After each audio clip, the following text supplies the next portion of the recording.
Assalamualaikum warahmatullahi wabarakatuh.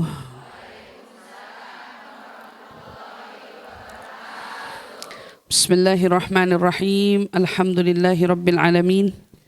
Wabihi nasta'inu ala umuri dunya waddin. Wassalatu wassalamu ala ashrafil anbiya'i wal mursalin. Sayyidina wa habibina wa syafi'ina wa qurrati a'yunina Muhammadin sallallahu alaihi wa ala alihi wa sahbihi wa sallam. Subhanaka la ilma lana illa ma 'allamtana innaka antal alimul hakim. Rabbi zidna ilma warzuqna fahman. Amin amin ya rabbal alamin. Allahumma inna nas'aluka ilman ladunni wal mashraba safiyal hani ya wahhab ya ghani. Allahumma inna nas'aluka ilman ladunni wal mashraba safiyal hani ya wahhab ya ghani. Allahumma inna nas'aluka ilman ladunni wal mashraba safiyal hani ya wahhab ya ghani. Alhamdulillah thumma alhamdulillah.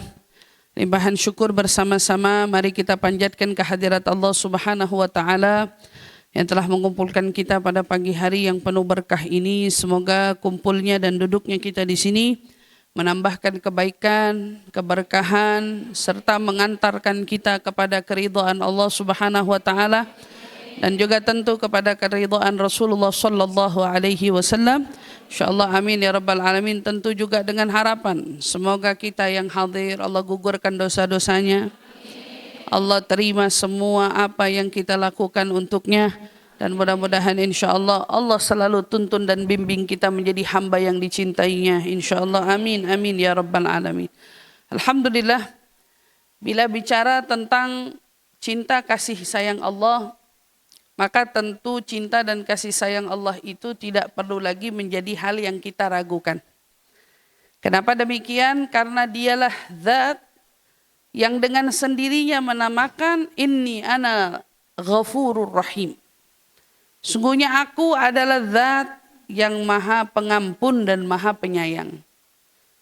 Artinya, jika bicara tentang sifat zatnya Allah, maka kita akan temukan sifat zat Allah yang paling menonjol itu adalah kasih sayangnya, yang tidak pernah lepas kepada hamba-hambanya dan tidak peduli seperti apa hamba-hambanya.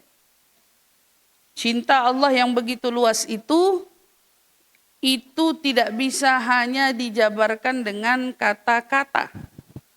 Karena kalau kita bicara cinta dengan kata, maka kata habis tapi rasa tidak. Gitu ya. Kalau kita bicara tentang cinta dengan kata, kata-kata akan habis. Entah lagi di mana kita bisa menemukan kata untuk mengungkapkan cinta, tetapi adapun rasa itu tidak pernah habis dan dia tetap selalu ada. Itulah yang dirasakan oleh orang-orang yang bila mencari mana tanda cinta Allah, mana bukti kasih sayang Allah. Bila bicara dengan sebuah untaian kata, Allah sudah lakukan itu. Banyak sekali pembuktian yang Allah berikan kepada kita bahwa Dia adalah zat yang begitu mencintai hamba-hambanya. Di antaranya, kalau kita bicara tentang di antara cinta Allah, atau di antara tanda cinta Allah kepada kita, mari kita lihat firman Allah Subhanahu wa taala yang berbunyi, Qul ya ibadiyalladzina asrafu ala anfusihim la taqnatu min rahmatillah لا تقنطوا من رحمة الله إن الله يغفر الذنوب جميعا إنه هو الغفور الرحيم. Mau lihat cinta Allah pertama, jangan cari cintanya kepada orang soleh dulu. Karena kalau cintanya Allah sama orang soleh udah pasti. Tapi kita mau lihat cinta Allah justru kepada para pendosa dulu. Betapa mereka para pendosa yang begitu banyak dosa, tetapi mereka tetap menjadi orang yang dicinta. Kita selaku manusia, kadang-kadang ada orang berbuat salah, Kita sudah enggan rasanya untuk menaruh cinta pada mereka.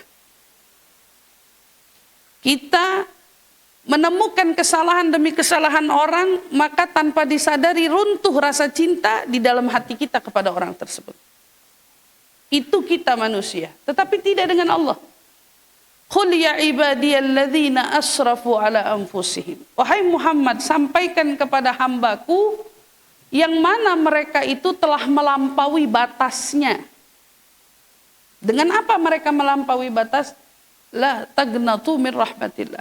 Kalau bicara mereka melampaui batas itu dengan mereka melakukan maksiat kepada Allah tiada hentinya. Maksiat demi maksiat dia lakukan, kesalahan demi kesalahan telah dia perbuat. Bahkan mungkin ada yang merasakan dosa apa yang di dunia ini Allah hadirkan, kecuali mungkin dia pernah lakukan. Asrafu ala anfusihim. Ada orang hidupnya pernah sekali minum minuman keras, sekali, dosa kan? Tapi ada orang sepanjang hidup, misalnya sepanjang hidup minum terus. Berarti ini orang melampau tidak? Melampau. Ada orang dalam hidup pernah katakan durhaka kepada orang tua, tetapi ini orang ternyata ada lagi hidup durhaka terus sama orang tua. Beda kan? Durhaka terus, berarti melampau tidak? Melampau. Kenapa? Karena berulang dan berulang, terus menerus dia ulang kesalahan tersebut. Ada orang meninggalkan sholat, dosa. Tetapi di sana ada juga orang yang entah mengapa merasa terbiasa bila tidak sholat. Santai aja. Nauzubillah min dzalik. Maka Allah katakan para pendosa ini dengan istilah apa? Asrafu ala anfusihim. Mereka telah melampaui batasnya sendiri. Artinya kita selaku hamba diberi batas sama Allah, tapi yang membobol batas itu adalah kita sendiri. Yang merobek batas itu kita sendiri. Allah kasih batasnya, jangan lakukan ini, tapi kita yang melanggarnya, gitu kan?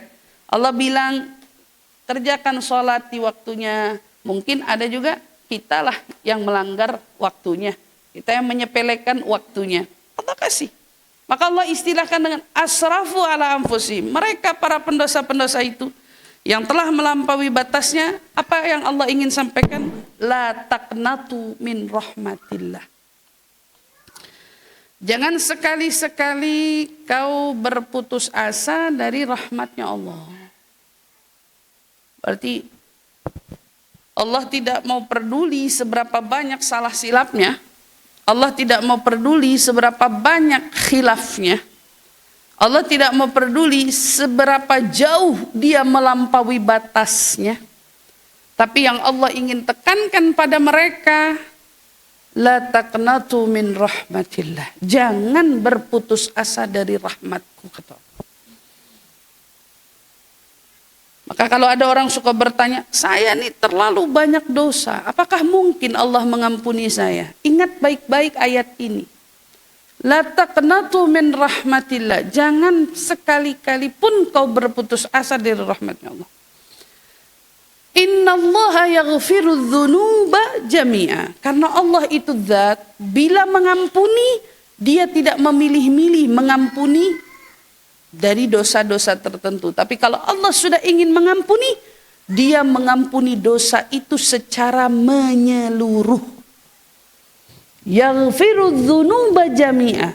Kalau kita nih, ada orang buat kesalahan, katakan 10 kesalahan sama kita. 10 kesalahan sama kita, mungkin yang kita mau maafin yang berapa? Kesalahannya yang mana? Mungkin ada yang kita rasa kesalahan yang ini mungkin dimaafkan, tapi kesalahan yang ini kayaknya tidak. Susah. Ada orang mungkin melukai perasaan kita. Di bagian yang ini saya mungkin bisa mentolerirnya, tetapi di bagian yang ini, aduh rasanya susah sekali untuk menerima maafnya. Karena kenapa? Karena kita manusia. Ada orang buat salah 10, kita belum tentu bisa seutuhnya memaafkan ke-10 kesalahannya itu. Tapi kalau kamu bicara dengan sifatnya Allah, Allah tidak begitu. Allah bila mana sudah memutuskan ingin mengampunkan suatu dosa, maka yang Allah ampunkan seluruh dosa itu. Berapa banyak hadis-hadis qudsi maupun hadis dari Rasul sallallahu alaihi wasallam yang memberitahukan kepada kita bahwa berapa banyak hamba Allah yang datang kepada Allah dengan membawa tumpukan dosa layaknya gunung yang begitu berat, namun begitu dia datang kepada Allah dengan permohonan ampun yang tulus datang dari hati, lalu seluruh dosanya itu diampunkan oleh Allah dalam sekejap mata itu. Hanya dengan istighfarnya yang sungguh-sungguh meminta ampun kepada Allah Subhanahu wa taala. Artinya apa? Allah tuh kalau sudah memberi maaf nggak ada sisa. Kadang kalau manusia beri maaf masih ada sisa. Dan kadang-kadang gini, Allah itu kalau kita yang melakukan salah, Allah tidak marah sama anak kita. Bila kita melakukan salah, Allah juga tidak marah sama orang tua kita. Allah tidak pernah menimpakan kesalahan kita dengan marahnya dia kepada orang lain. Tapi beda sama kita manusia kan. Kita kadang-kadang manusia berantemnya sama si A, keselnya sama sealfabet. Kalau kita keselnya sama A doang, tapi keselnya sampai Z. Semua yang berkaitan sama A gara-gara B, C, D itu alfabet juga. Jadi semuanya ikut diributin sama kita dan kita ikut gak suka sama dia. Kenapa? Itu soalnya temenan sama si A. Begitu. Gara-gara temenan sama si A, kita gak ikutan suka gara-gara temenan sama si A. Suka begitu gak berasa? Suka begitu. Jadi begitu ada kaitannya sama orang yang bermasalah sama kita ikutan gak suka sama siapapun yang berkaitan sama dia.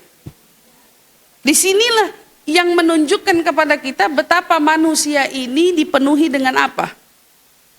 Dengan emosi, dengan amarah, dan cenderung seringkali lebih mengedepankan benci daripada cinta. Untuk mencintai manusia itu perlu berusaha, tetapi untuk membenci hanya cukup diajak saja. Itu manusia. Manusia untuk diajak mencintai belum tentu mau. Gak bisa. Dia akan bilang rana mencintai itu tidak mudah. Tapi untuk membenci cukup kita diajak bicara orang itu gak baik, kita ikut benci. Kita ikut gak suka. Kita langsung berada di titik gak terima. Ikut memusuhi apa yang dimusuhi oleh orang. Itu sifat manusia. Tapi tidak demikian dengan Allah. Berapa banyak terjadi mungkin anak kita yang berbuat salah, berbuat silaf, tapi justru Allah dengan kesabaran kita malah memberikan kita pahala. Allah tidak tarik gara-gara anak kita maksiat, kita mak bapaknya juga ikutan jadi kena dapat dosanya gitu, tidak. Kecuali emang orang tuanya melihat anaknya bermaksiat, dia ikutan maksiat bersama. Nah, itu kan lain cerita. Atau dia memilih dengan anaknya yang berbuat maksiat, dia memilih sudah biarin saja. Ada anaknya narkoba, kata biarin saja, kesian dia.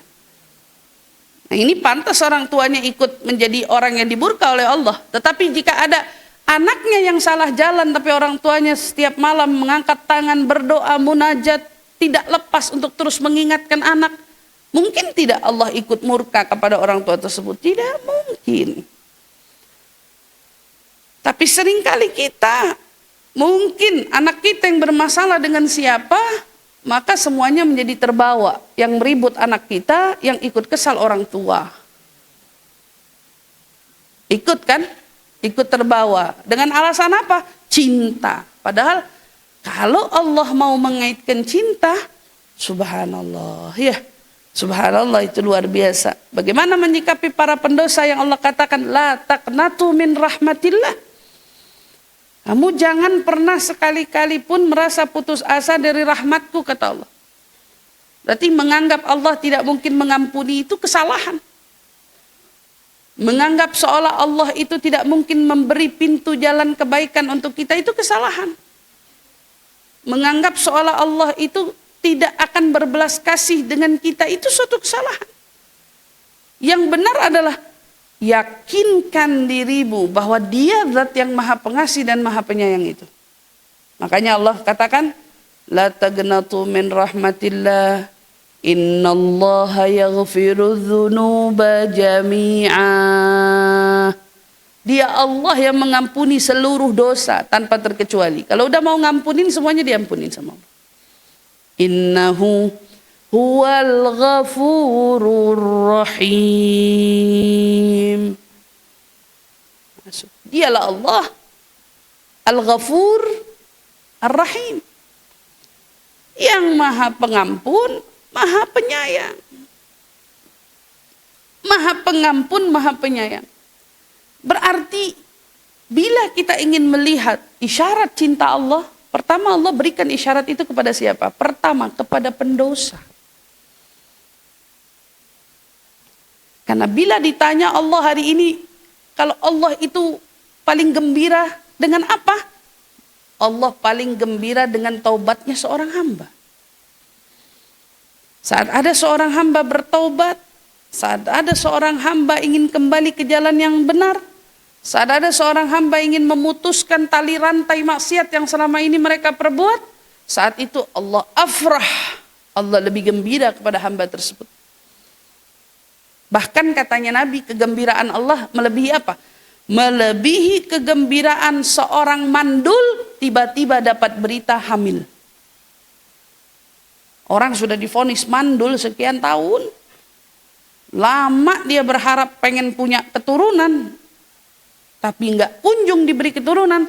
Bayangin dia penuh penantian 10 tahun, katakan 15 tahun mungkin, sampai 20 tahun mungkin. Tiba-tiba diberitahukan kamu hamil. Girangnya kayak apa itu?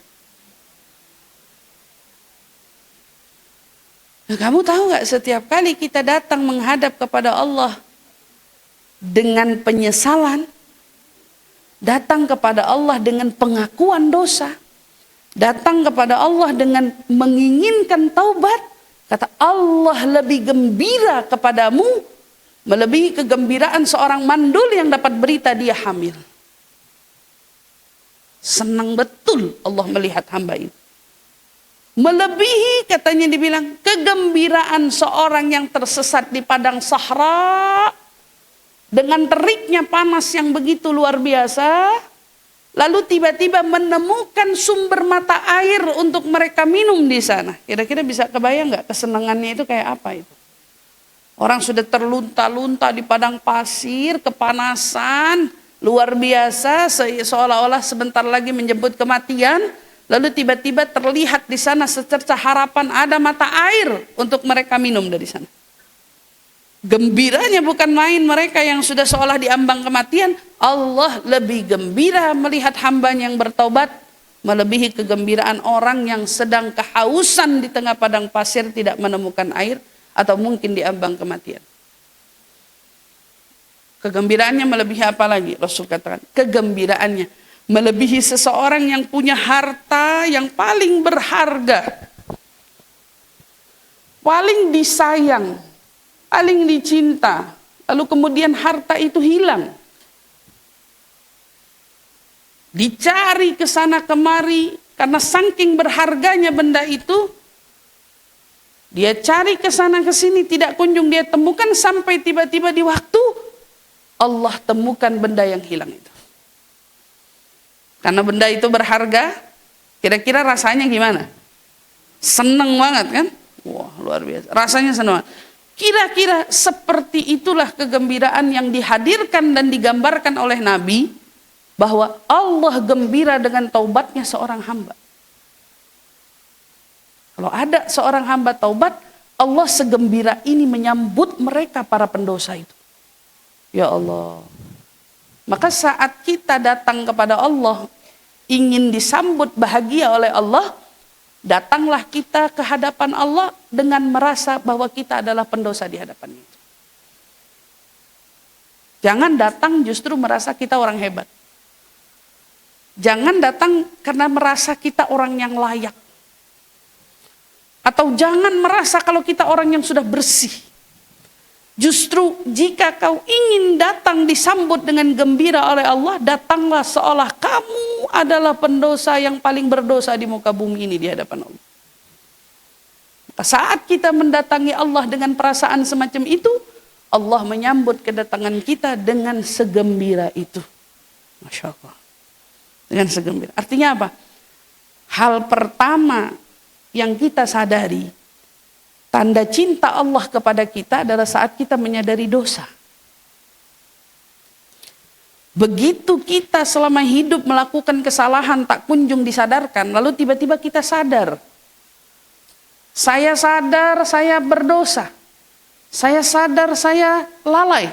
Saya sadar saya terlampau jauh dari Allah. Tersadarkan, maka seketika itu kau harus paham bahwa itu adalah isyarat cintanya kepadamu. Isyarat cintanya kepadamu. Kenapa? Kau diingatkan tentang dosamu. Karena di sana ada orang yang hari ini mungkin sujud, ibadah, mengaji, memanjangkan pakaian. Mungkin justru mereka berlomba-lomba untuk mengejar kajian. Namun mereka tak disadarkan atas dosa. Justru mereka yang perlu untuk merasa khawatir. Kenapa Allah tidak ingatkan mereka akan dosa-dosanya? Tapi saat kita dengan apa adanya diri kita, namun Allah hadirkan kita selalu mengingat dosa. Ada kesalahan kita, kekhilafan kita, entah itu di masa jahiliyah atau saat ini. Baik itu dosa kita kepada Allah secara langsung ataupun dosa kita kepada sesama hamba Allah. Ini dosa kita kepada orang tua, dosa kepada suami, dosa kepada anak, dosa kepada teman, sahabat, keluarga, sanak saudara. Namanya hidup, kita pasti gak akan lepas dari itu semua. Saat Allah hadirkan kesadaran kita untuk hal itu, maka saat itu kau harus paham bahwa itu adalah isyarat cinta Dia kepadamu. Masya Allah. Berarti diingatkan dosa itu anugerah. Dan bukan hanya sekadar kita hina karena mengingat dosa, tetapi justru kita hari itu tatkala mengingat dosa, kau mendapatkan anugerah yang tak terhingga, karena itu adalah sinyal cinta Allah kepada kita. Itulah mengapa kadang-kadang kita baru tersadar, ya Allah, kenapa kalau ingat dosa kok bawaannya mau istighfar? Kenapa kalau ingat dosa kok bawaannya mau nangis? Kenapa kalau ingat dosa bawaannya mau sholat? Kenapa kalau ingat dosa kok bawaannya mau tahajud? Kenapa kalau ingat dosa bawaannya mau lari aja ke kajian? Kenapa? Karena di situ saat kau diingatkan dosa, kau dituntun, dibimbing oleh Allah langkah-langkahmu untuk mendapatkan kebaikan demi kebaikan selanjutnya. Maka itulah awal mula. Kalau ditanya sinyal, isyarat cinta Allah kepada kita saat kita menyadari kekurangan diri kita sendiri. Itu isyarat pertama. Kalau bicara setelah itu, saat kita ternyata telah diberikan sama Allah Subhanahu wa taala kesadaran akan kesalahan kita, akan dosa-dosa kita. Lalu kemudian apa setelah itu cukup? Tidak. Allah Subhanahu wa taala kemudian akan menuntun dan membimbing kita. Itulah yang Nabi Shallallahu alaihi wasallam sabdakan dalam sebuah hadisnya, bahwa di antara tanda cinta Allah, idza ahabballahu abdan, Allah kalau sudah mencintai seorang hamba, yufaqihuhu fid-din. Allah pasti akan membuat dia faham agamanya perlahan-lahan. Mulai ngerti. Kenapa? Dia mau tahu tentang agama. Dia bukan cuma mau hadir ngaji karena pengen nangis doang. Karena kan banyak misalnya, mohon maaf, orang pergi kajian, tetapi mereka mencari kajian untuk karena menumpahkan air mata saja. Dia pengen nangis ceritanya. Lalu dijadikan kajian ini tempatnya untuk menumpahkan air mata. Sementara kalau ditanya fungsi asli pengajian itu apa sih? Tujuannya ilmu kan? Tujuannya ilmu. Fungsi tujuannya majelis taklim itu, majelis ilmu atau kajian itu adalah untuk membekalimu ilmu.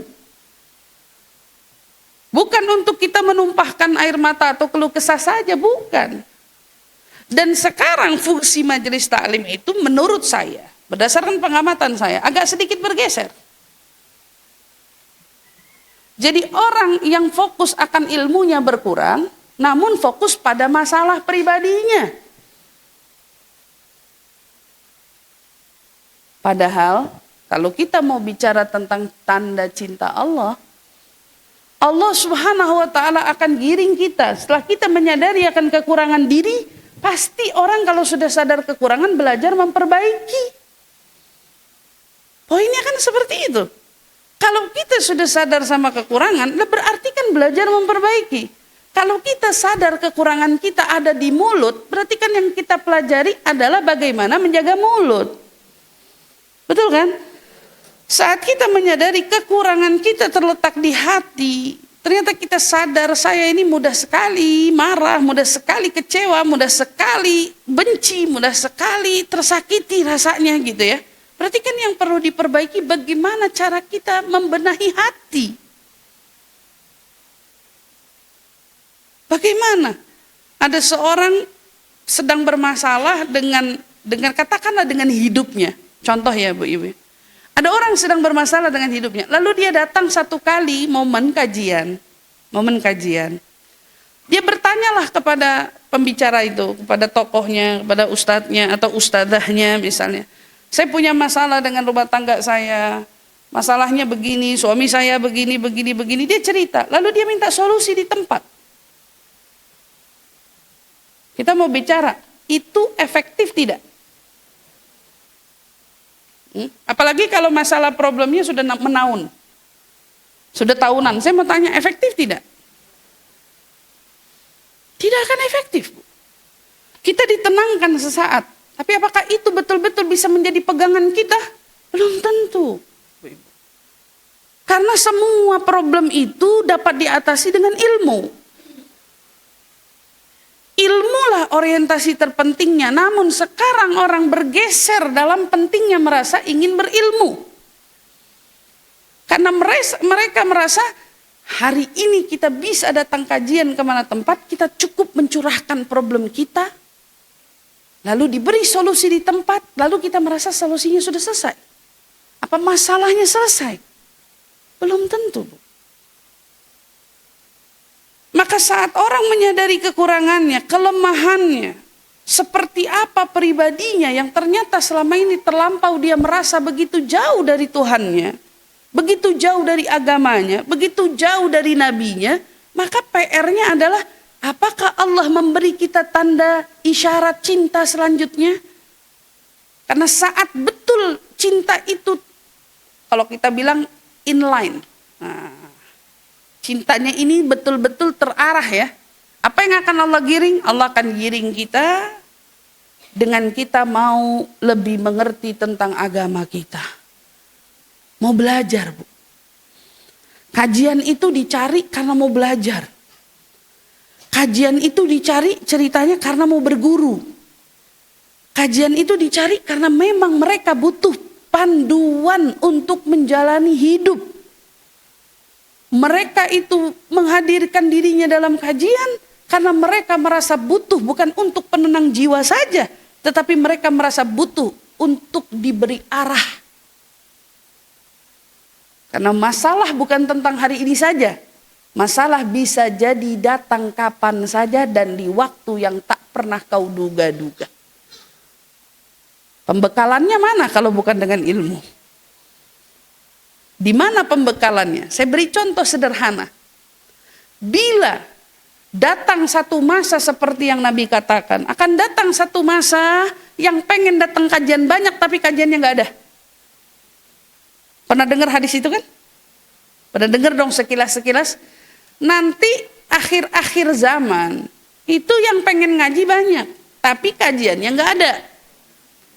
Entah apa yang bakal terjadi kebijakan di zaman itu, saya tidak paham. Namun kita bisa simpulkan, yang pengen ngaji banyak, yang pengen belajar banyak, tapi nggak ada sarananya. Sarananya tidak ada. Nah, apa yang dapat membekali kita bila zaman itu tiba? Jika hari ini kita tidak belajar. Kan gitu kan? Apa yang dapat membekali kita pada situasi-situasi di mana hari itu kita butuh bercerita. Hari itu kita butuh mencari solusi. Tetapi tidak ada yang bisa memberikan kita apa-apa. Karena mungkin kau mencari siapa orang yang kiranya bisa memberikan kita arah, namun sangat disayangkan di akhir-akhir itu tokoh ulama banyak telah tiada.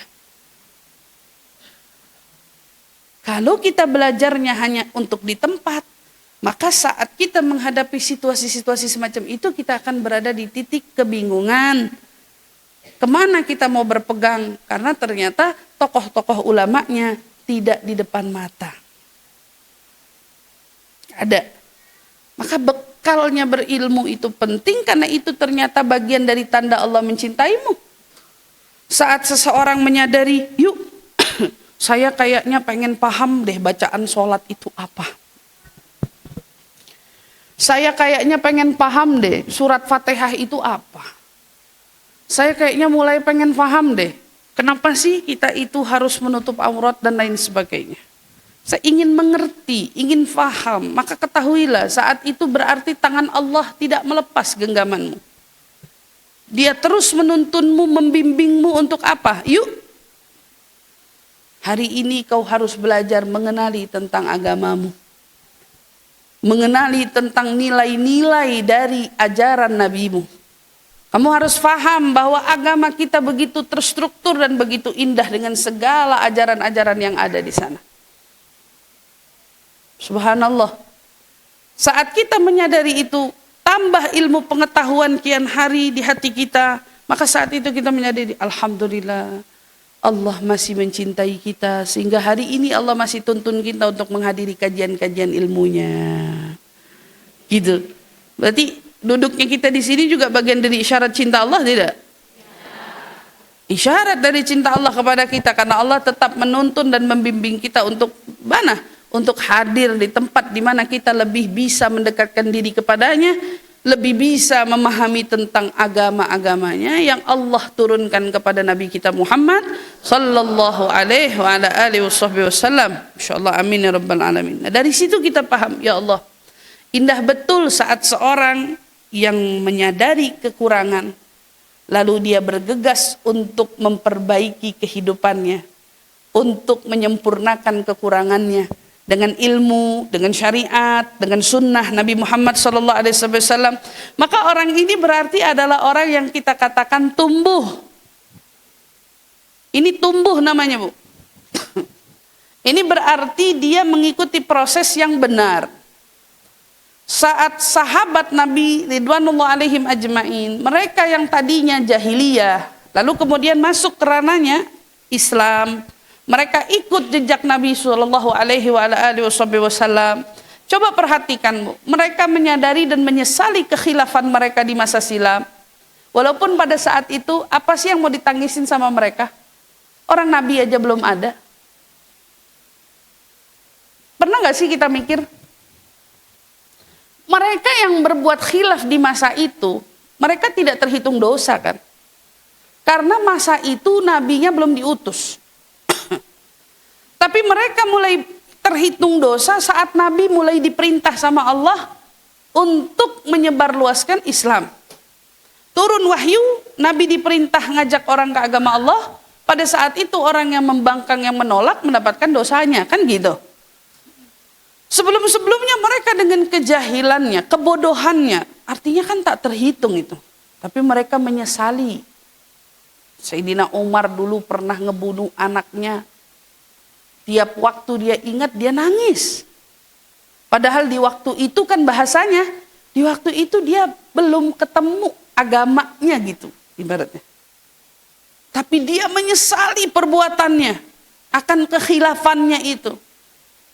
Dia menyesali sejadi-jadinya akan kesalahannya itu. Lalu dengan apa? Dia masuk pada agama Islam ini, dia menjadi orang yang paling ingin mengerti. Sampai dapat julukan apa? Al-Faruq. Julukannya apa, Bu? Yang paling bisa membedakan mana hak, mana batil. Yang paling bisa ngebedain. Nah, dari sini kita lihat, kalau kita punya riwayat dulu bersalah, kamu mau tumbuh nggak? Kamu mau tetap dirimu seperti itu? Atau kamu ingin tumbuh menjadi pribadi yang lebih baik? Pada saat kita memilih untuk belajar, nuntut ilmu, untuk belajar menutup apa yang kurang di tahun-tahun yang lalu, menyempurnakan agar tidak kembali terulang dosa-dosa di tahun yang akan datang, maka saat itu kita belajar, disitulah kamu tumbuh. Tumbuh. Kalau sudah kita tumbuh dengan belajar dengan apa sudah sebegitu aja? Tunggu. Allah tuh punya bahasa cintanya luas. Bahasa cinta Allah selanjutnya, setelah kita betul memprogres diri, tumbuh, ibu tumbuh, apa yang akan datang pada hidup kita? Idza ahabballahu 'abdan ibtalah. Kata Nabi, Allah kalau sudah cinta sama hambanya, maka Allah akan uji dia dengan cobaan-cobaannya. Hadis ini seringkali berhenti sampai di sini. Idza ahabballahu 'abdan ibtalah. Allah kalau cinta sama hambanya, katanya hambanya akan diuji. Tapi padahal ada lanjutannya enggak? Ada. Lanjutannya apa tuh? Liyasma' tadarru'ihi. Karena Allah ingin mendengar dari ujian itu suara rintihan doa hambanya itu. Bayangin. Berarti Allah sedang ingin menaikkan kita satu level, tapi level itu tidak bisa dibuat seringkali hanya dengan kesadaran sendiri. Tapi perlu dilatih. Makanya latihan itu datangnya berupa cobaan dan ujian. Jadi alasan ujinya itu apa? Ujiannya yang Allah berikan, alasannya Allah ingin mendengar rintihan kita mengeluh kepadanya. Berarti kan sebetulnya yang Allah inginkan sejatinya kita lebih mendekat kepadanya.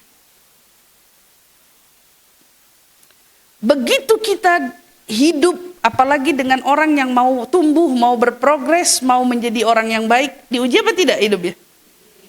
Orang lagi sedang ngaji-ngajinya, datang nggak ujian?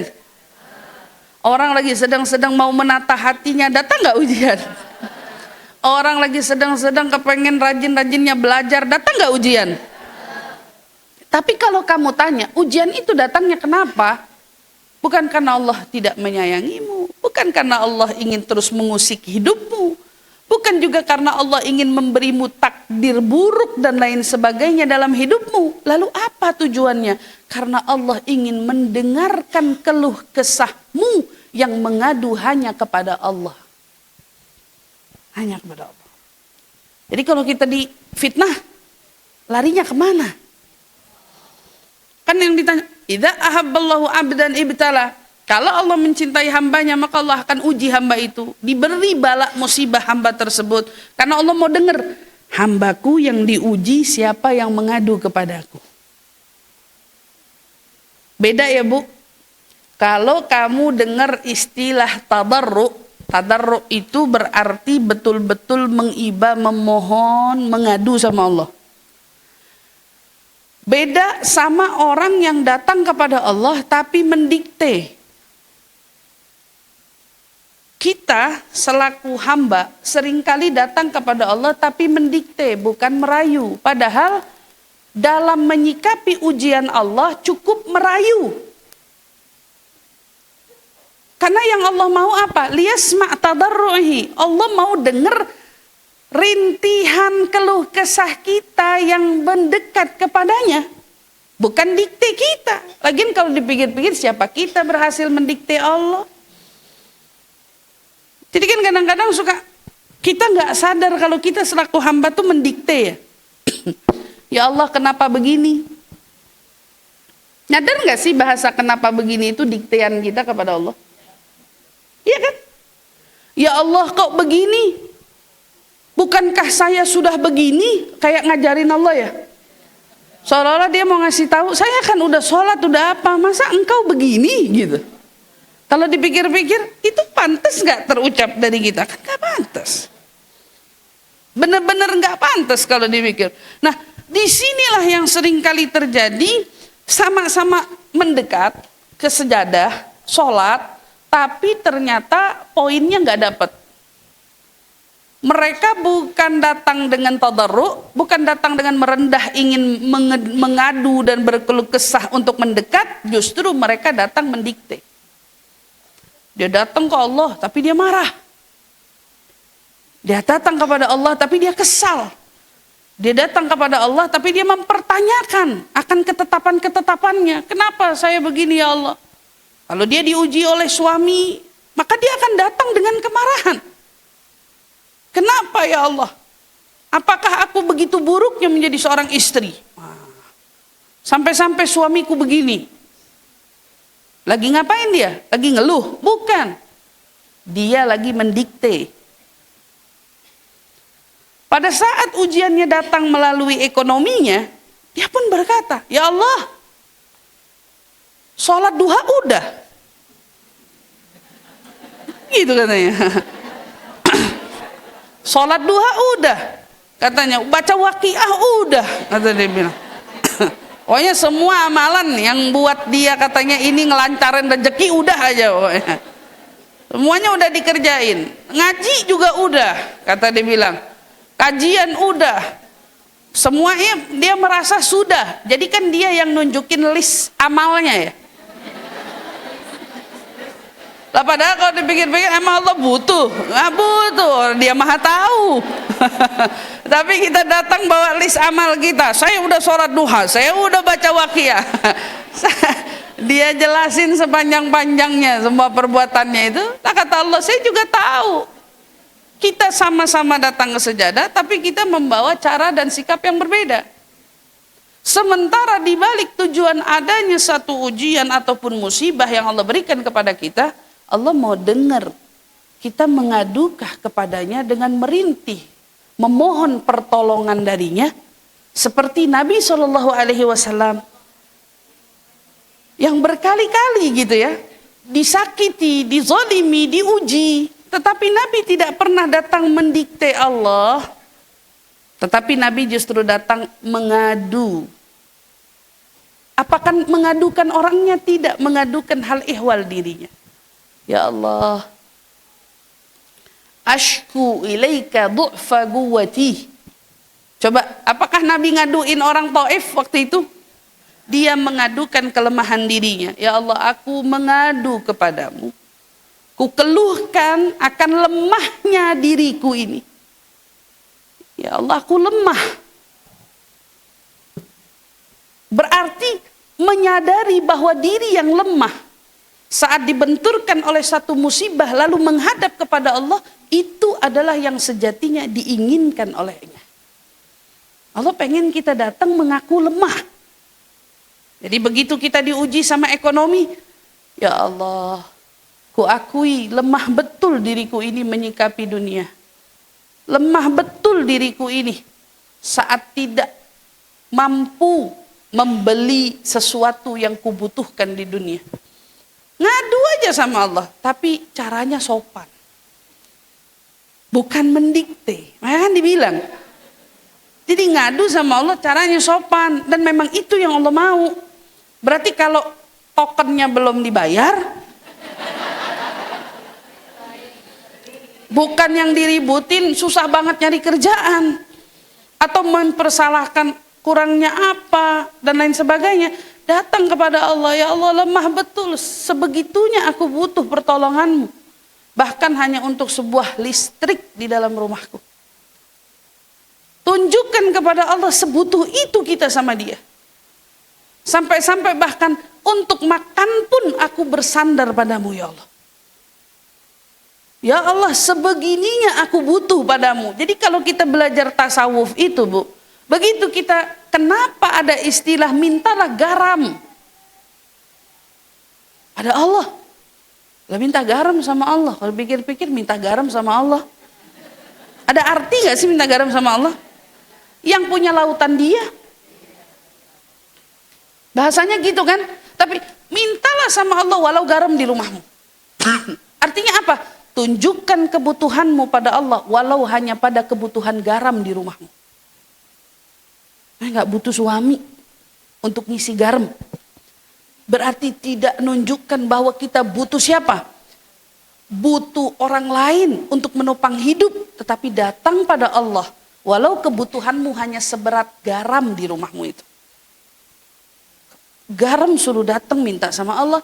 Kebutuhan-kebutuhan dari kelemahan kita lainnya di dalam dunia ini, mintalah sama Allah. Apapun yang kau anggap dirimu ingin, sadari bahwa di balik inginmu ada kelemahan karena kau tak mampu mewujudkan itu tanpa izin Allah. Kan gitu. Maka saat kita diuji, ada yang hujat kita, ada yang fitnah kita, ada yang sakiti kita, ada yang zalimi kita. Lalu bagaimana ngadunya sama Allah? Ngaduin, ya Allah, jahat betul dia padaku. Jahat betul dia padaku ya Allah. Sakit betul hatiku ini ya Allah sama dia. Rasanya kecewa betul ya Allah hatiku sama perbuatannya. Nah, ngeluh. Ngeluhnya sama dia. Enggak ya Allah. Ku akui betapa lemahnya diriku ini. Sehingga aku begitu mudah tersakiti hanya dengan ucapan-ucapan mereka yang tak berarti. Tuh. Gak berarti itu ucapan, tapi lemah betul aku ini ya Allah. Kata-kata mereka tuh gak berarti, tapi sebegitunya berpengaruh pada hatiku ini ya Allah. Maka rasanya kita yang punya kelemahan atas hati, maka hanya Allah lah yang mampu menguatkan hati ini. Berarti ini bukan tentang urusan siapa yang menyakiti. Iya kan? Sayyidah Asia binti Muzahim waktu disakiti oleh suaminya Fir'aun, dia gak repot ngadu sama Allah tentang Fir'aun. Ya Allah, Fir'aun jahat betul.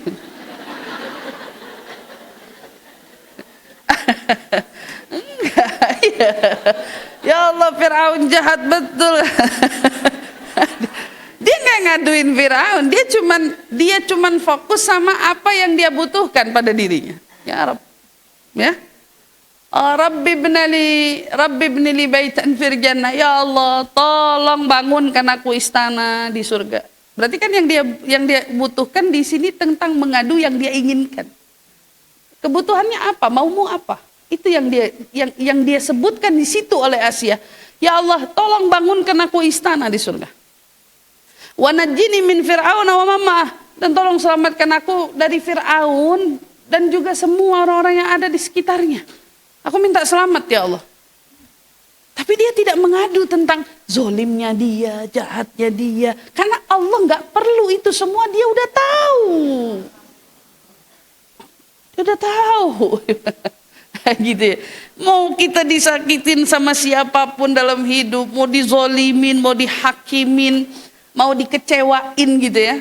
Berarti bukan tentang siapa yang mengecewakan untuk kau adukan kepada Allah, tetapi cobalah untuk belajar bahwa di balik cercaan mereka ada yang Allah harapkan dari kita. Apa yang Allah harapkan? Bagaimana cara kita mendekat dan butuh padanya. Gimana kita berlindung sama Allah di saat orang sedang betul-betul ingin menyakiti kita. Yang bisa lindungin siapa? Allah. Ada orang yang sedang mengejar, bukan kita sibuk cerita ke sana sini. Orang ini zolim, orang ini zolim. Mau berlindung?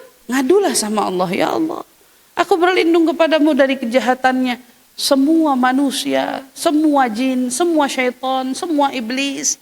Karena hanya Engkau yang mampu melindungi dan menjagaku ya Allah. Maka saat kita datang kepada Allah dengan mengadu sesuai dengan apa yang Allah inginkan, dengan akhlak, dengan adab, dengan hati yang datang dengan penuh kerendahan, merasa diri tidak begitu berdaya di hadapan Allah Subhanahu wa taala, itu yang Allah mau, dan justru di situ isyarat cintanya. Tapi saat kita datang kepada Allah tetapi kita membawa kemarahan, sama-sama datang ke sejadah loh, nangis juga, tapi nangisnya marah, nangisnya kesal, nangisnya benci, nangisnya dendam, nangis kecewa, kan ibaratnya gitu. Ini kan ada dua sikap yang berbeda. Maka coba kita lihat Rasul SAW, ada sebuah riwayat dulu ya, Nabi berdagang dengan salah seorang Yahudi. Dia ini dikenal dengan pintar sekali dalam membaca kitab terdahulu. Dan dia temukan di semua kitab terdahulu itu mencerminkan tentang Nabi akhir zaman itu sifatnya semua ada di Nabi. Semua sifatnya ada di Nabi. Dia bilang nih, tapi ada satu sifat yang belum bisa dia buktikan.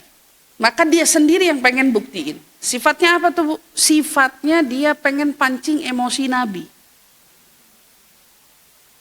Jadi kan kalau oke dengar orang bermasalah, katanya kan itu orang bermasalah sama orang. Pengen diri sendiri yang bermasalah. Untuk membuktikan emang Nabi ini benar nggak Nabi akhir zaman. Apa yang dilakukan? Dia datang mau deal-dealan bisnis sama Nabi. Dia bilang, saya mau beli korma di depan, dibayar uangnya semua. Katakan misalnya saya mau beli korma harga 1 juta. Bulan besok, katakan nih tanggal berapa? Tanggal 1 bulan besok kau berikan kormanya kepadaku. Deal kan? Deal. Dikasih uang di depan, kormanya tanggal 1. Bahasanya gitu, bulan depan. Tiba-tiba di pertengahan tanggal 15, dia udah datengin Nabi.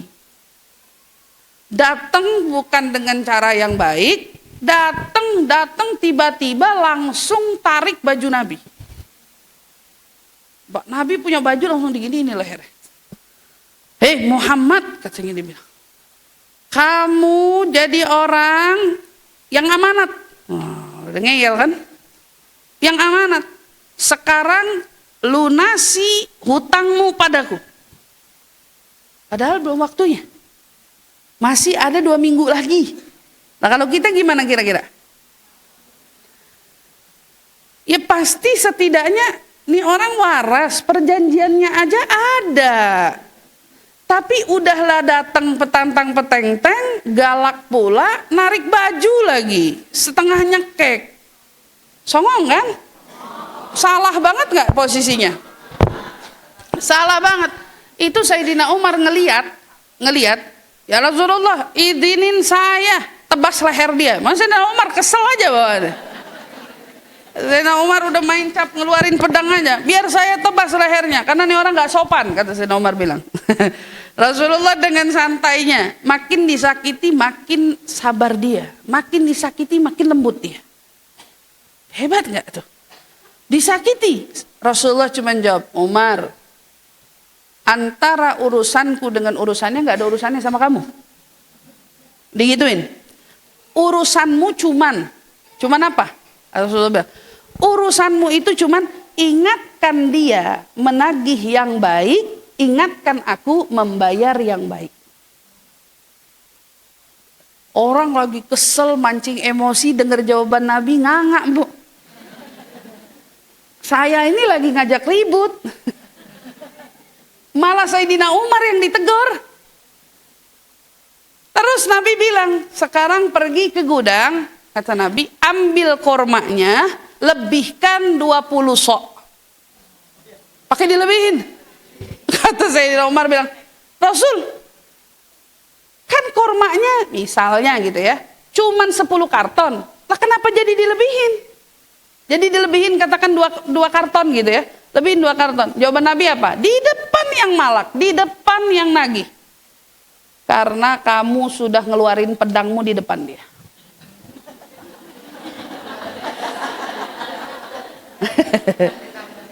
Karena kamu sudah ngeluarin pedang kamu di depan dia, biar hatinya tidak sakit, berikan dia lebih. Siapa yang bisa bikin Nabi marah? Siapa? Saya mau tanya. Nah, coba itu adegan dibalikin sama kita. Tukang jahit lagi asik-asik ngejahit misalnya. Janjian 3 hari lagi ya ambil gitu. Tahu-tahu nggak nyampe 3 hari udah dateng. Udah dateng marah-marah. Kan udah dibayar kemarin. Mana bajunya? Kira-kira tuh tukang jahit ngapain ya? Hah? Saya lagi mikir kalau saya tukang jahitnya mungkin ambil aja nih di bajunya nih. Ya, sisanya kelarin sendiri sana gitu. Siapa suruh datang belum waktunya kan gitu. Itu datang belum. Tapi nah itu level kita. Kalau dipancing sedikit aja rasanya naik pitamnya cepat banget gitu. Tapi begitu dia temukan Nabi justru saat dipancing emosinya justru semakin lembut akhlaknya dan perangainya, dia langsung mengatakan ini memang orang yang sesungguhnya Nabi akhir zaman. Udah, kata dia bilang asyhadu alla ilaha illallah wa asyhadu annaka Muhammadan Rasulullah. Orang itu langsung masuk Islam di tempat gara-gara ngelihat kesantunan dan kelembutan perangainya Nabi Muhammad SAW. Dari yang ingin dipancing emosi, tapi justru berubah menjadi orang yang paling santun dalam menyikapi masalah. Ya Allah, kita mikir-mikir dah. Kita juga pengen begitu, karena hidup kita ini nggak akan lepas dari yang namanya digoda. Kalau nggak digoda laki, kan gitu. Digoda anak misalnya, nggak anak tetangga, nggak tetangga teman sepengajian, ya kan gitu. Nggak teman sepengajian, teman satu organisasi, atau teman apapun itu di dalam satu komunitas tertentu dan lain sebagainya, dalam pekerjaan atau apapun itu. Lah emang ujiannya di situ. Tapi kalau ditanya kenapa sih? Karena Allah mau dengar keluh kesahmu. Allah cuma butuh kau mendekat lalu mengadu kepadanya. Adapun masalah kita, sebetulnya kan sudah Allah janjikan akan kuselesaikan. Orang kalau punya rumus begini hidupnya, nggak bakal tuh sakit kepala dia. Apalagi mikirin jalan keluar gitu dari setiap masalah. Kenapa? Karena dia tahu, lah urusan kita, masalah kita bakal diselesain sama Allah gitu kan. Yang janjiin kita inna ma'al usri yusra, fa inna ma'al usri yusra, itu yang janji siapa? Berarti kan tiap kali kita ketemu sama sulit, hakikatnya kita udah ketemu satu janji pasti. Yang mana janji pasti itu saya mudahkan kata Allah. Tapi kita lupa menjalankan peran. Bila ingin menjemput kemudahan, lakukan apa yang dia inginkan. Kan gitu. Maka pada saat kita menginginkan ada kemudahan dari setiap persoalan kita, masalah-masalah kita, lakukan apa yang dia inginkan. Lakukan. Maka kalau kita baca hadis itu, idza ahabballahu abdan ibtala, jika Allah mencintai hambanya maka Allah akan uji dia, beri dia cobaan, beri dia musibah, liyasma' tadarru'i.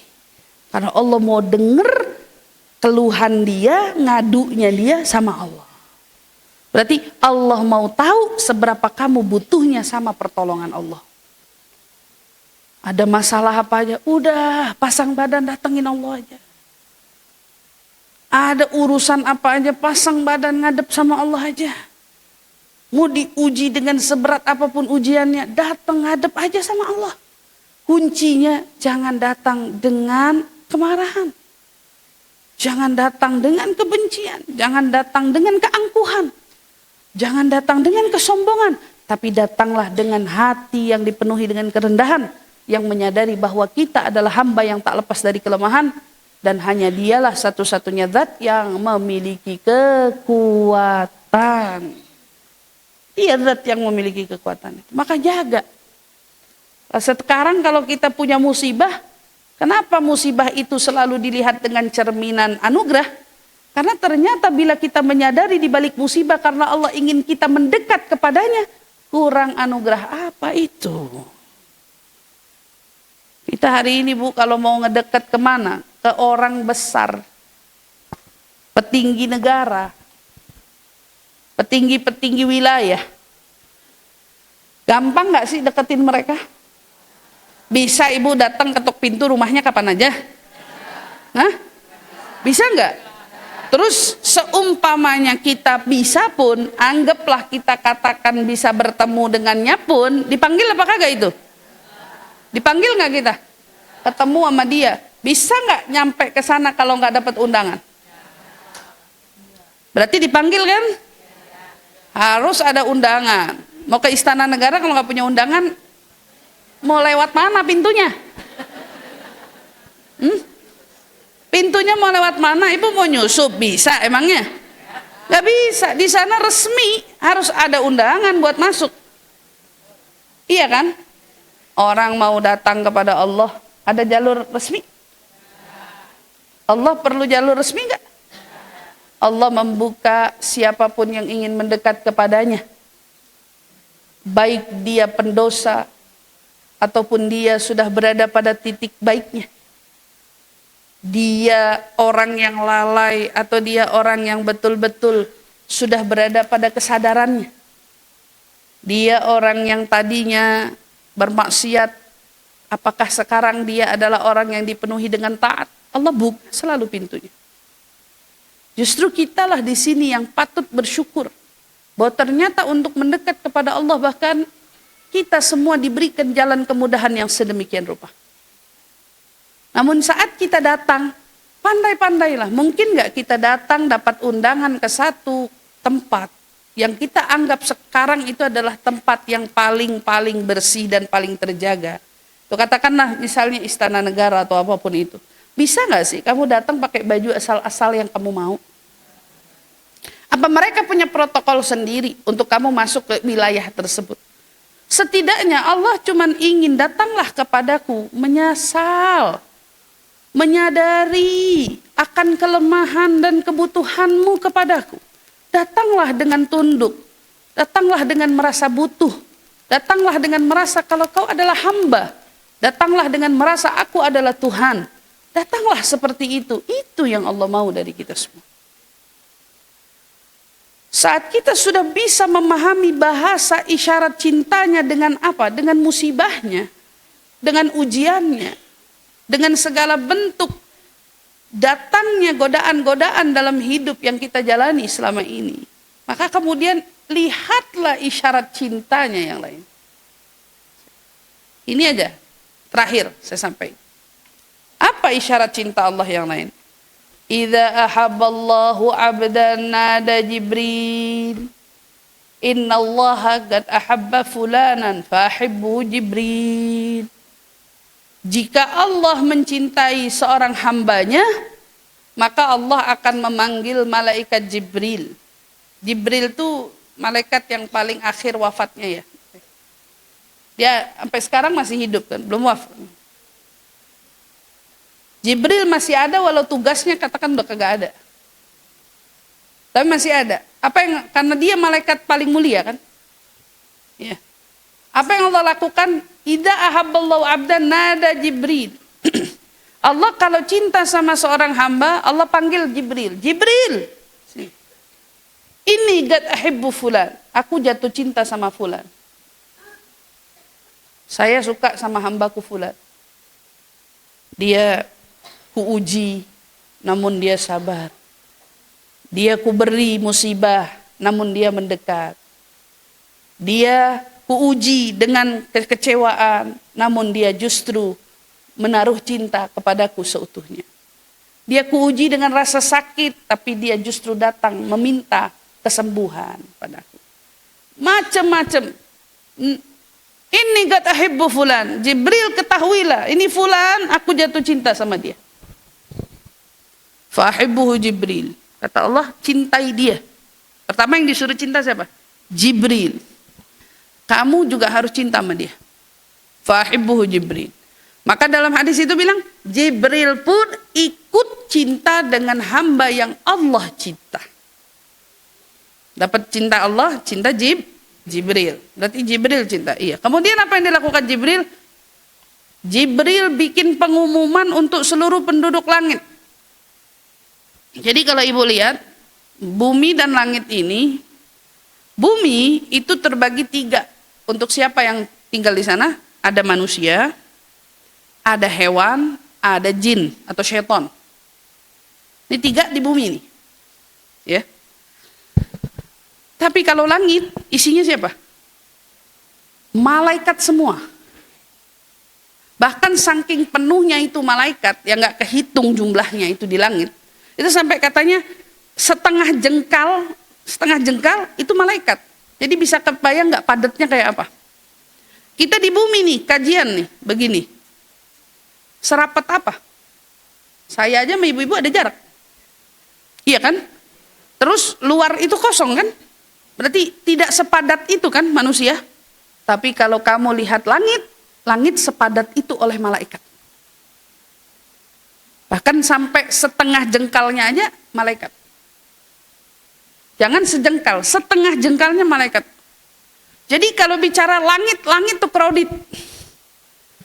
Padat penduduk tapi dihuni oleh malaikat. Malaikat yang huni. Apa yang dilakukan Jibril? Pertama yang dilakukan Jibril pengumuman sama penghuni langit. Alias para malaikatnya. Diberitahukan kepada seluruh penduduk langit, innallaha qad ahabba fulanan fa'ahibbu. Wahai penduduk langit, sesungguhnya Allah mencintai hambanya fulan, maka kamu semua harus juga cinta sama si hamba fulan itu. Maka seluruh penduduk langit cinta sama dia. Seluruh penduduk langit cinta sama dia. Bisa bayangin, ada jutaan miliaran malaikat di langit, miliaran itu cinta sama hambanya ini. Sama hamba Allah ini. Kemudian, lalu apa yang terjadi pada penduduk bumi? Pada penduduk bumi, summa yudha'u lahul gabul fil ard. Adapun untuk penduduk bumi, Allah kemudian turunkan di hati seluruh makhluknya rasa terima kepada hambanya ini. Jadi ibu suka nggak duduk sama orang, ibu nyaman duduk sama dia. Nggak usah ngomong cinta dulu deh, nyaman dulu. Duduk sama orang ini hati saya kok nyaman ya. Duduk sama orang ini kok saya tenang ya.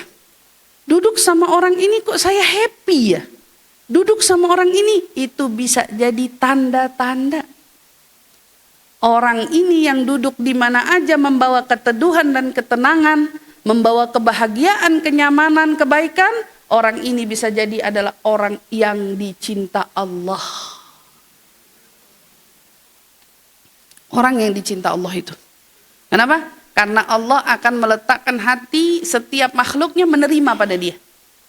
Ini orang diterima aja. Padahal kagak ngapa-ngapain, diem aja. Orang gak tegaan aja sama dia. Seneng aja sama dia, baik aja, jarang konflik. Ya iya, secara Allah sendiri yang menanamkan kedamaian di hati semua hamba kepada dia. Senang aja pokoknya hati. Orang yang lihat dia senang aja, orang yang lihat dia suka, orang apalagi sampai ke levelnya kalau udah ngerasa, kenapa ya kok orang banyak yang sayang sama dia? Padahal kalau dilihat biasa aja. Tapi kenapa kok bisa ada rasa sayang yang sedemikian rupa? Itu bisa jadi orang itu adalah orang yang dicinta oleh Allah Subhanahu wa taala. Menjadi pertanyaan kan gini. Kita ada di mana? Setidaknya kalau kita ingin merefleksi diri kita hari ini, coba lihatlah. Sudahkah kita menjadi istri yang membawa kedamaian itu pada suami kita? Yang bila suami duduk di dekat kita, dia merasa nyaman setidaknya. Bahagia setidaknya, tenang setidaknya, atau justru kalau kita duduk baru deket dikit, sonoan dikit mah. Gitu. Sanaan dikit. Coba, jadi refleksi hidup kita nih di sini. Iya, saya ada di level yang mana ya kira-kira? Kalau duduk sama suami, misalnya lagi duduk sama suami kan duduk, enaknya mau deket kan makin nyaman gitu kan? Ya kayak Rasul sama Sayyidah Khadijah gitu. Sayyidah Khadijah tiduran di pangkuan gitu. Rasulullah tidur di pangkuan gitu. Bisa bermanja-manja lah istilahnya. Berarti kan itu nyaman istilah bahasanya. Lah ini kalau baru duduk deket situan dikit napa gitu.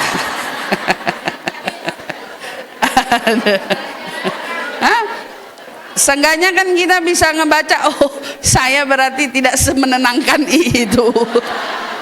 Ya, jadi paham, berarti kan mulai sekarang mulai makin belajar bagaimana merayu Allah, bagaimana kita mampu mencari muka di hadapan Allah agar Allah ini yang meletakkan rasa rela dan terima di hati semua makhluk-makhluknya gitu. Kunciannya bukan gimana suami cinta saya, tapi kunciannya gimana Allah cinta saya. Saat kita merasa dengan anak kok saya nggak bisa akrab, nggak bisa ya manja sama saya. Ada kan orang tua yang seperti itu, ada. Ada anak yang merasa canggung nggak bisa tuh. Begitu akrab sama ibunya atau bapaknya, ada yang seperti itu. Tapi ibunya nangis ngadu, ya Allah, padahal ustazah saya pengen banget anak saya tuh bisa deket sama saya, bisa.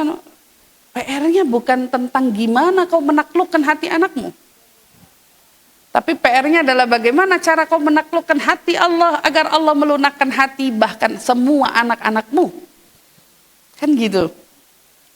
Begitu juga saat kita, kenapa ya saya kok bawaannya pengen masuk sini gak diterima. Pengen gabung sini gak ada yang suka. Pengen sini. Gimana caranya menjadi orang yang disukai oleh semua orang? Jangan gitu nyarinya. Jadi rumusnya bukan di situ. Rumusnya ada bagaimana kau mencari perhatian Allah. Bagaimana kita mencari wajah di hadapan Allah. Bagaimana kita bersikap agar dicintai Allah. Sehingga kita bisa diterima di mana tempat kita berpijak. Jadi seninya merayu Allah bukan seni merayu manusia. Ada buku-buku dijual di sana sini. Seni disukai manusia. Bagaimana menaklukkan hati manusia. Ya, belajarnya banyak teori, capek Bu, saya bilang. PR-nya langsung aja sama sang penguasa hati manusia. Datang ya Allah. Dekatkan dirimu pada Allah. Rasakan cinta kasih Allah. Bahwa ternyata Allah begitu mencintai kita. Namun jika kita ingin berada pada titik tertinggi dalam cintanya, maka kau harus ingat bahwa mendapatkan level cinta tertinggi Allah adalah sampai kita menyadari bahwa kita diterima di mana saja. Duduk sama siapa aja, alhamdulillah bisa keterima. Kita sadar kalau kita nggak mudah punya emosi dan amarah dengan sesama, setidaknya sadari bahwa mungkin ini adalah Allah yang mencintaiku sampai aku tidak bisa emosi dengan siapapun yang ada di sekitarku. Kan enak tuh Bu kalau kayak gitu. Tapi kalau bawaannya ngelihat ini panas, ngelihat itu panas, ngelihat ini kesel gitu ya. Ya berarti kan setidaknya kita sadar ya cinta Allah padamu tidak sejauh itu gitu ya. Tapi kalau kita sadar, iya kenapa ya kok saya dulu tuh dipancing terus emosi. Kalau dipancing bawaannya pengen ngamuk. Tapi kalau sekarang dipancing emosi bawaannya pengen senyum. Nah gitu. Dipancing emosi bawaannya pengen senyum. Jadi ketawain aja gitu ya. Ada yang bikin kita kesel-kesel, senyumin aja gitu. Enak kan kalau kayak gitu? Subhanallah, gimana tuh? Yaitu kunciannya ada bagaimana cara mau mendekat kepadanya. Makanya itulah level akhlak tertinggi dari Nabi kita Muhammad SAW. Semakin beliau disakiti, semakin beliau bersikap baik kepada yang menyakiti. Kalau kita kan baik sama orang yang makin baik sama kita. Ada orang baik sama kita, kita makin baik sama dia. Dan sikap kita sesuai dengan kadar sikap mereka kepada kita. Jadi kalau orang pas, apalagi kalau lagi ngasih hadiah gitu ya, yang pas ngasih hadiahnya kira-kira harganya lumayan, kita kan sama dianya lumayan juga. Tapi begitu yang ngasihnya biasa, kita sama dia biasa juga. Nah begitu juga level yang bermasalah sama kita. Makin sedikit masalahnya, makin sedikit kita bermasalah sama dia. Tapi makin banyak masalah dia sama kita, makin kita bermasalah sama dia. Itu kadang-kadang kita. Tapi hari ini kita mau belajar gimana untuk bisa pun mengikuti jejak Rasul, karena di situ ternyata ada tanda cinta Allah kepada kita. Saat kita justru diuji dengan kecewa, kesal, marah, benci, dendam, justru kita di sana mendapatkan satu PR-nya adalah kita bagaimana meredam dan belajar untuk bersikap lebih baik kepada mereka yang makin jahat. Aduh. Pelan-pelan ya Bu ya. Insya Allah bisa apa enggak? Insya Allah bisa, asal yakin dulu.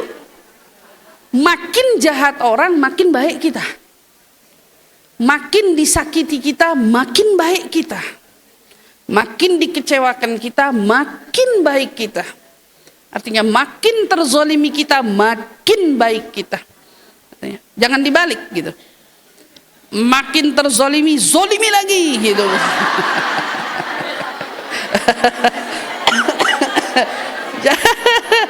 Gitu ya. Jangan. Enggak, kita pengen pulang bawa oleh-oleh gitu ya. Enggak, berarti kita lagi belajar makin dicubit makin nyengir. Ya kira-kira gitulah ya. Makin dicubit makin senyum. Makin disakitin makin senyum gitu. Belajar pelan-pelan dari Rasul. Makanya saya selalu bilang terapkan itu perlahan di rumah kita. Karena nikmatnya seseorang saat mampu berada pada level dicinta oleh Allah, apalagi sampai Allah sudah bikin pengumuman. Kita aja Bu kalau cinta sama orang pengen cerita sama semua orang. Betul apa enggak? Kita kalau lagi cinta sama seseorang rasanya tuh pengen pasang status mulu. Biar apa? Biar semua orang tahu gitu. Kalau kita lagi jatuh cinta gitu ya. Allah juga kalau lagi jatuh cinta kayak gitu, ngomong terus sama malaikatnya. Saya cinta hambaku fulan, saya cinta. Enak gak sih kalau dicinta sama Allah kayak gitu? Ya Allah. Itulah yang kadang-kadang tanpa kita sadari, begitu kita berada pada level tersebut, udah ibu tuh mau minta apa aja kira-kira dikasihnya gampang gak sama Allah? Kita kalau lagi berbunga-bunga jatuh cinta, yang kita cinta ngucap sesuatu, pengen mie, cariin gak? Baru ngomong mie, kalau bisa mie yang paling mahal kita beliin, padahal ngomongnya cuma pengen mie. Tapi karena cintanya kita pengen kasih mie dengan kualitas yang paling baik, mie yang paling enak. Itu kita. Gimana Allah? Gimana Allah? Maka kejarlah cinta Allah, karena isyarat cintanya berada di mana-mana. Yang saya uraikan hanya beberapa, namun insya Allah ini semua bisa menjadi pegangan kita, dan kita bisa menjadi hamba yang sebenar-benarnya di dalam mengabdikan diri kita kepada Allah Subhanahu wa Ta'ala. Insya Allah, amin ya Rabbal Alamin. Semoga Allah Subhanahu wa Ta'ala sadarkan kita akan dosa-dosa kita, sadarkan kita akan kekurangan-kekurangan kita, dan berkenan memberikan kita ampunannya yang luas untuk kita. Insya Allah dengan segala dosa-dosa yang telah kita perbuat semasa hidup, semoga semua telah diampuninya sebelum kita wafat. Insya Allah, amin ya Rabbal Alamin. Dan begitu juga ya Allah, mohon tuntun dan bimbing kita semua, agar kita semua dapat memahami agamamu, dapat memahami syariatmu, dapat memahami tuntunan ajaranmu, dapat memahami tuntunan syariat Rasulmu, agar kami semua bisa menjadi orang-orang yang berpedoman dan berpegang teguh kepada ajaran Rasulullah sallallahu alaihi wasallam. Allahumma ya Allah, bila kau ingin uji kami, berikan kami kekuatan dalam menyikapi. Ya Allah, bila kau ingin beri kami rasa sakit, maka berikan kami kekuatan untuk menghadapi. Ya Allah, bila kau ingin uji kami dengan berbagai macam ujian, cobaan, musibah yang ingin kau datangkan dalam hidup kami, jadikan kami hamba-hambamu yang dapat mendekatkan diri seutuhnya kepadamu, yang hanya memohon dan mengiba pertolongan hanya kepadamu ya Allah. Dan hanya kepadamu lah kami berserah, dan hanya kepadamu kami menyerahkan semua persoalan hidup ini. Rabbana la tuzigh qulubana ba'da idh hadaitana wa hab lana min ladunka rahmatan innaka antal wahhab. Rabbana atina fid dunya hasanah wa fil akhirati hasanah wa qina adzaban nar wa adkhilna ya rabb jannah ma'al abrar ya azizu ya ghaffar. Subhana rabbika rabbil izzati amma yasifun wa salamun alal mursalin walhamdulillahi rabbil alamin.